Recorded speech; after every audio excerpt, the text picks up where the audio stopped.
was defeated by Geralt of Rivia, master of the witchering trade.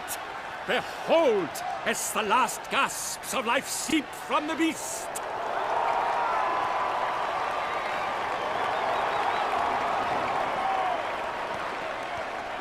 Master Geralt, do what you must. Finish the deed!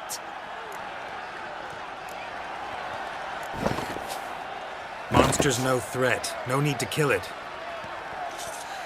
A victor may always show mercy. It is his right. Long live Geralt the Merciful! Pikeman, see to the beast.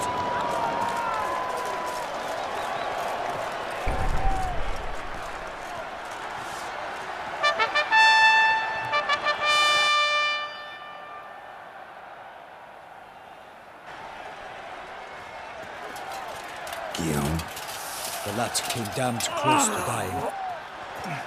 I'm fine. Not hurt at all. Vivian?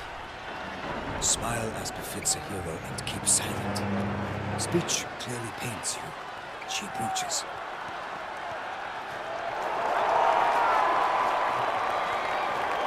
Geralt.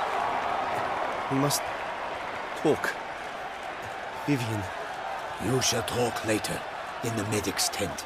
Geralt, magnificent, breathtaking. Your Grace. We knew that to summon you was a brilliant idea. We are delighted, ravished to have struck upon it.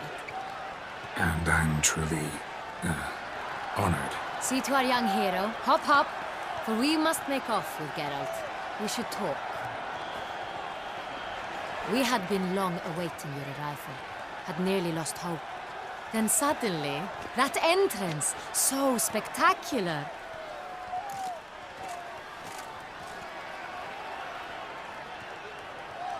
Your Grace, my contract. I'd like to discuss it. Naturally, but not here. We shall need Damien. He led the investigation pending your arrival. But wherever could he be? Come, we must find him.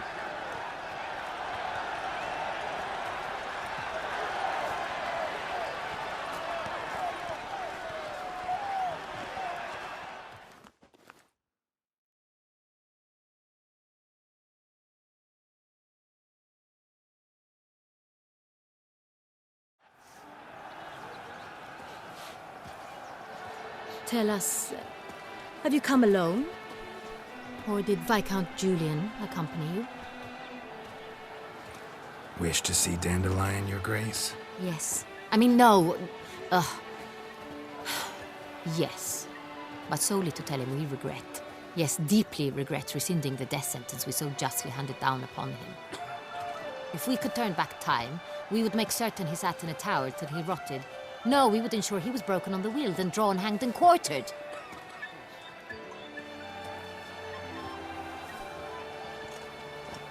Ah, the very man we would entrust with these tasks. Damien de la Tour, captain of my personal guard. Your Grace. Witcher. Greetings.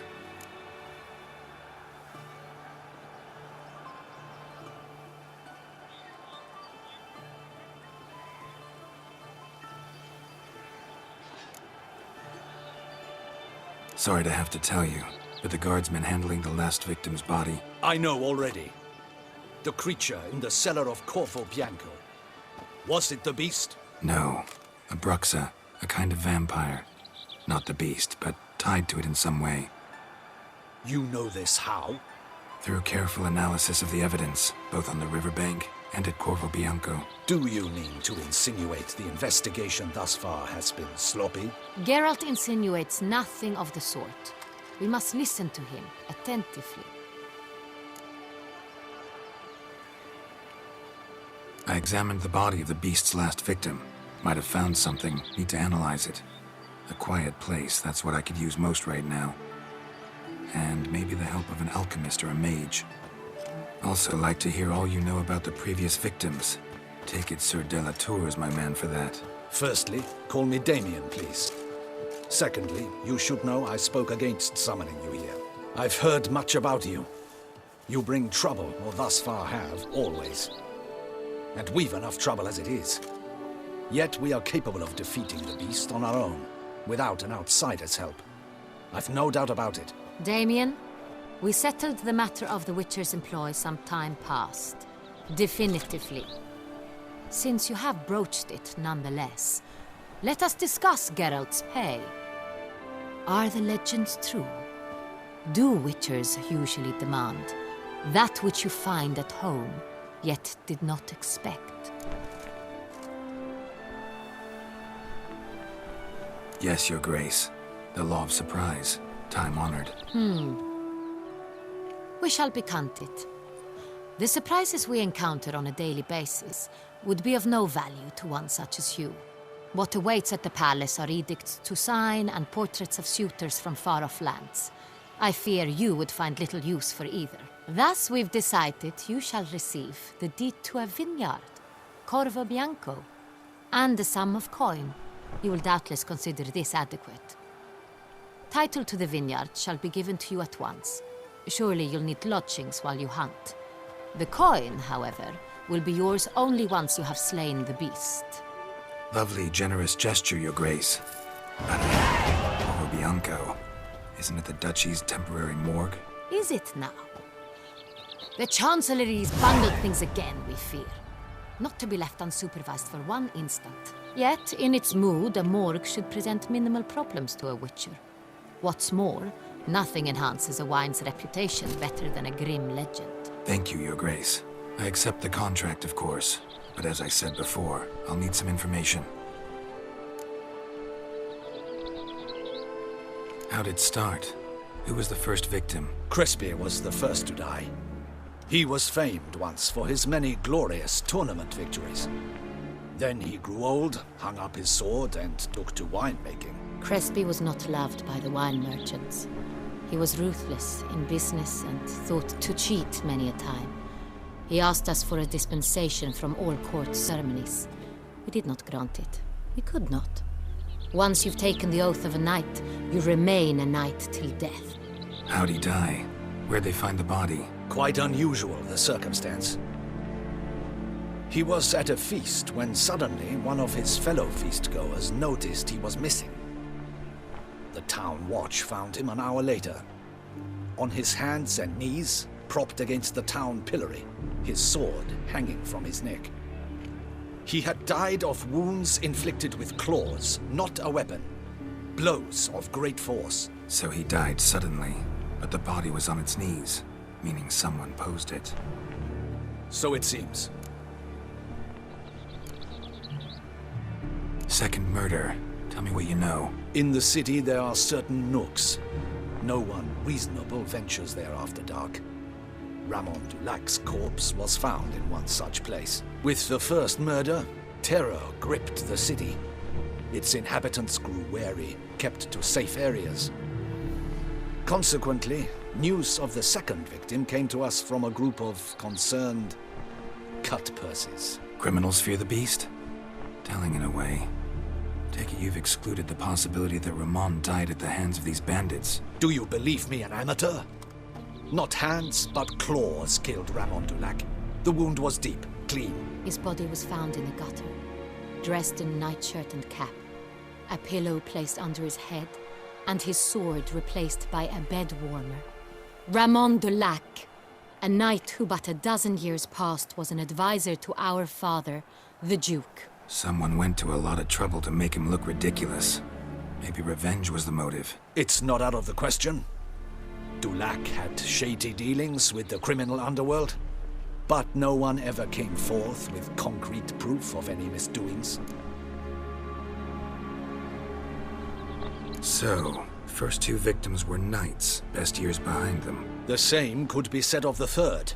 Sir Delacroix was wont to claim that in modern times knights face new challenges, enterprise being the latest addition to the chivalric virtues. He made a veritable fortune in the grain trade. Palmerin even nicknamed him Sir de la Stinch. Found a coin pouch on his body. Contained florins dating from various times, hailing from different provinces of the Empire. Delacroix loved coin, true, but had no patience for numismatics.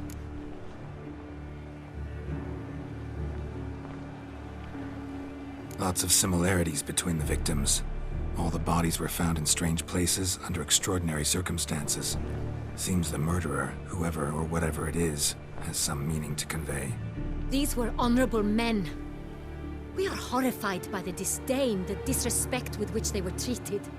These were Knights of Toussaint. Blast it. Might be the point. From what you say, none was a model of virtue. Ever considered that's what the beast's trying to draw attention to? All the murdered men were knights who swore fealty to the 5 chivalric virtues. And even if the Knights of Toussaint swear fealty to what virtues exactly? honor, wisdom, generosity, valor, and compassion.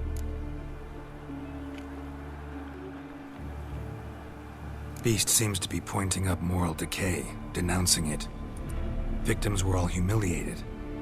Might have been murdered to emphasize their lack of specific chivalric virtues. Honor compromised by the pillory. Wisdom by ridicule.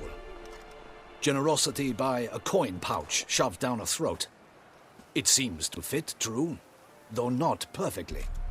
Can't discount the theory if it's on the lips of everyone in town. Say our reasoning's right. Next murder will be just as showy and denounce the victim's lack of the 4th virtue, valor. We can also assume that victim will be an elder knight. Let's think. At the moment, all the knights are either at the tourney grounds or in the palace gardens. Our annual hare hunt shall begin there shortly. Have you heard of the custom? Milton mentioned something. Seemed excited to prance around in a bunny costume. Not sure why.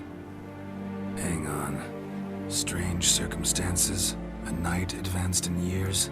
The famed cowardice of rabbits. Could it be that simple? Is Milton de Peyrac-Peyren the next victim? Milton also knew Delacroix. Told me so down by the river. Damien! To miss something so obvious. De Peyrac-Peyren, Crespi, Delacroix, and Delac formed a knightly team. It was years ago, but They were a team? they were close friends, tightly knit, and as such earned the trust of our father, the Duke. We often witnessed him turn to them with delicate matters. Later, their paths diverged. Unlikely to be a coincidence. Beast must know it too. It's a lead, I'm sure. Your Grace, we need to find Milton, immediately. Rather problematic. You see, the garden entertainments are due to start, and he's disguised as the hare, hiding somewhere, waiting for some tipsy courtiers to find him. The hare's hiding place is a carefully guarded secret. We must call off the game, at once. First and foremost, we must remain calm.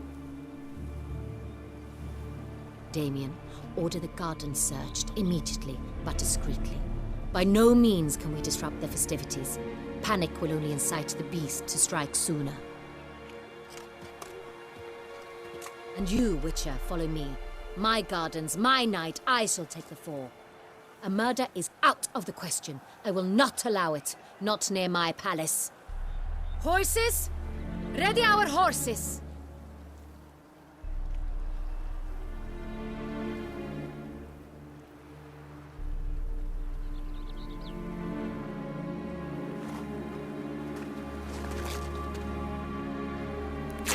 Your Grace!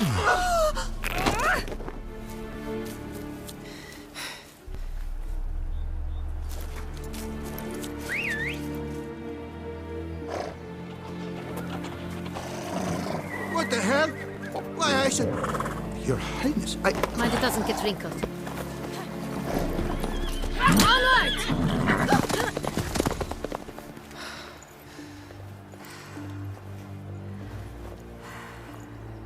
Hey! That is silk! Be careful! Give it to me!